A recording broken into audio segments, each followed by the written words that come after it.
Finally, the beaver footage they've been asking for. Truly, this is our most patriotic video yet. Welcome back, DP Review TV viewers. It is Jordan Drake filming on my smartphone right now. And I mean, let's be honest, this is terrible. Just hand holding it, it's bouncing all over the place. Fortunately today, I'm gonna look at 3 different smartphone gimbals that might make this a lot more tolerable. Look, I carry stuff too. He wants credit. So the smartphone gimbals we're gonna be looking at today, the brand new DJI OM4, no longer the Osmo Mobile. They're streamlining things. We've also got the Moza Mini MX, again, a very compact gimbal for the smartphone. And to mix things up a little bit, I've got the Zhiyun XS. Now, this is just a 2-axis gimbal where the other are 3 axes, but smartphone stabilization has got so good. This is a smaller, lighter gimbal. I want to see if you can get away with it. So we're going to be taking a look at all of these with my iPhone XS. So that's going to get us 4K 24 when we're using the main camera, 1080 24 when we're using the selfie camera.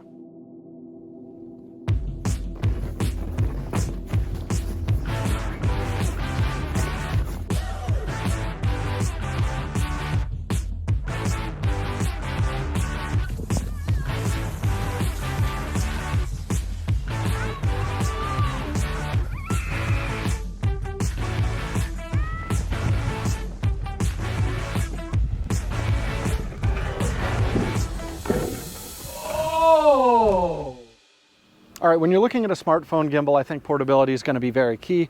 If you didn't care how much it weighed, well, you'd probably put a real camera on a big-ass gimbal. So let's see which of these is going to be the easiest to carry around with you. Coming in at 3rd place on portability, it is the Moza gimbal. Now, you can see it does fold up into a fairly compact shape and does drop into my jacket pocket very easily. There's no way this thing's going in my pants pocket, and it's also the heaviest at 412 grams. We're going to be splitting a little hairs here because in 2nd place, it's going to the DJI. This is 420 grams, weight bigger than the Moza. However, it does have a little secret. It has a magnet clamp for your smartphone that will pop off. When you remove that, this comes in at a svelte 390 grams. Again, easily drops into a jacket pocket. This is very small and light. You can just keep it attached to your smartphone. 1st place, there are real benefits to just having 2 axes stabilized. On the Zhiyun, we're looking at 249 grams for this. Easily drops into my jacket pocket, but here's the real trick. This can also fit in a pant pocket. Comfortably, actually it's not bad. Okay, our next category is the ease of setting up and breaking down the gimbal. This isn't like a normal camera gimbal where you might just leave your camera on there a lot of the time and your phone's attached to it. You might want to check your text messages, or you might want to grab a quick snapshot. Or someone might call you while you're trying to work and, hang on. Answer the phone. 3rd place is going to go to the Moza. I mean, this thing is a jigsaw puzzle when you're trying to set it up and get that properly balanced. On top of that, once you do have it there, you're gonna have to slide your phone back and forth, then find the center of balance with your smartphone. I mean, it takes a while, and then when you wanna break it down, then this goes here. No. 2nd place is gonna go to the Zhiyun. The initial setup is a lot easier. We just raise this up, unlock here, and then we can start sliding our smartphone in and balancing that out. Now you still have to do the balancing, which does take some time, but once you're done shooting, pop it out, slide her back down, and you're done. It is a quicker device. The easiest gimbal to set up and tear down is the DJI. Now you do have this one little extending arm you've got to pop out there, but what really takes all the time with these gimbals is that you have to clamp your phone into the little clamp there and shift it back and forth until it's properly balanced, and you'll have to do that every single time you take the phone on and off of the gimbal. What's really great with this is we've got the magnetic clamp on here. We put it on, balance it once. From that point forward, anytime you want, just click it on here. There we go. It's balanced. Fire it up. Ready to go. Now I can just pop my phone right off, and this is small and discreet. I can just put it right back into my pocket. Alternatively though, they also give you a stick-on magnet for this. You can just leave it right on there, but then of course you will have a little sticky magnet on the back of your phone from that point forward. Now, once you're actually using the gimbals, ergonomics are going to be very important. So how does it feel while you're shooting? In third place, I got to give it to the Zhiyun. The joystick feels really cheap on this, and it makes an audible click while you're using it, which is not ideal when you're planning to use it to shoot video. The whole thing feels very plasticky on it, but it does have a secret weapon I really love. You can extend the center column into a selfie stick, get yourself a little bit of distance in the video. Pretty cool. Second place is the Moza. Now this feels so much better than the Zhiyun. The joystick feels really nice on it. All the buttons are really easy to use. And I love that if you add the tripod base, you get this second point of contact in front of your handle, not below it. Feels really, really nice when you're panning. There is one real drawback though. There is no place for your index finger to go except for right on this trigger right here, which is gonna lock the pan. So I found I was constantly accidentally pushing that and the gimbal was no longer tracking where I wanted it to go. Just not a great design in my mind. Jordan, just take your finger off the trigger and point it straight. On the side, straight, yeah, put it on there. That is proper firearm safety, my friend. The more you know.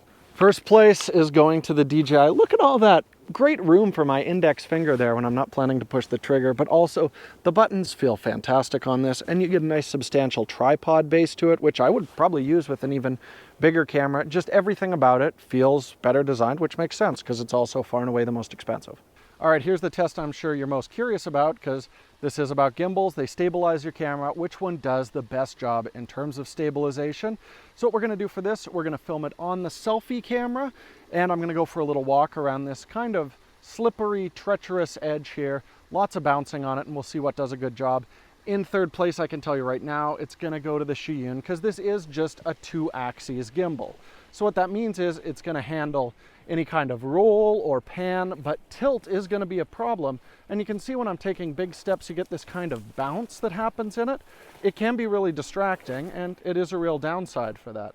That being said, if you're shooting more static stuff, and when I was filming some family stuff, you can see right here, where you're deliberately controlling the camera, not walking with it, does a great job. But if you want to do a lot of walk and talks, yes, this is the least expensive, but it wouldn't be my first choice. Actually, it'd be my third choice. Second place is gonna go to the Moza. You can see already it's a huge improvement over what we saw with the Zhiyun, and that's because this is a 3-axis gimbal, so a lot less of that kind of tilt while I'm walking around. And it does a really nice job with panning as well, but I do find it still has a little bit more vertical bounce than our first place winner, which is why this is second place. So in first place, it's gonna go to the DJI OM4. Now the thing I really like with this, it does a great job handling kind of pans and tilts, but also really does a good job of kind of minimizing that up and down movement, even when I'm walking through like really difficult terrain like I am right now. Also, when I was shooting fast action with the main camera, as you can see here, there's very little of that kind of distracting bounce. DJI has been known for excellent stabilization, and the OM4 is really no exception.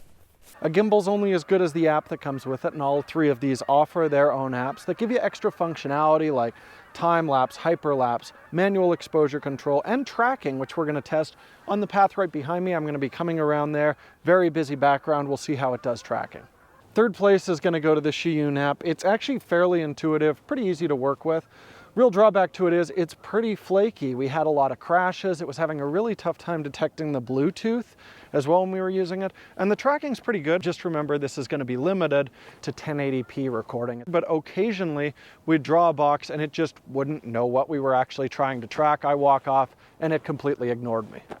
Second place is going to go to the Moza app, which on paper looks worlds better than what we saw with the Zhiyun. It's going to give you tracking when you're in 4K 24, 4K 30.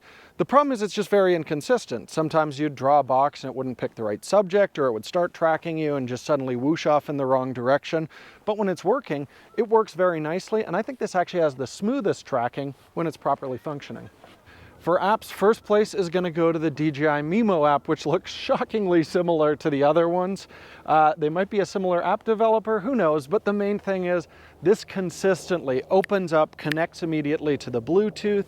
It's nice and reliable. The tracking consistently finds your subject, but I do find the movements maybe a little bit robotic.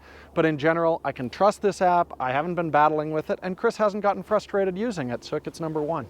Okay, so what are our final rankings with these gimbals? Well, in third place, it is really going to go to the Zhiyun, and it is only a 2-axis gimbal, and that was shown in the stabilization. Now, it is by far the smallest and lightest. Setup is nice and quick, but for just a little more money, you could move over to the Moza, get 3-axis stabilization, and it is much more effective. So if budget's a concern, I think the Moza is still the way to go.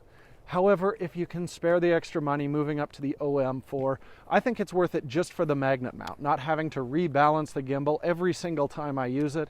is totally worth that price difference for me. And on top of that, the whole experience feels more polished. It's very intuitive, the app worked great, which is why I'm filming this conclusion on it right now. Thanks everyone for watching. Hopefully you found this useful. Don't forget to subscribe. We would really, really appreciate that. And we'll be back soon with more DP Review TV.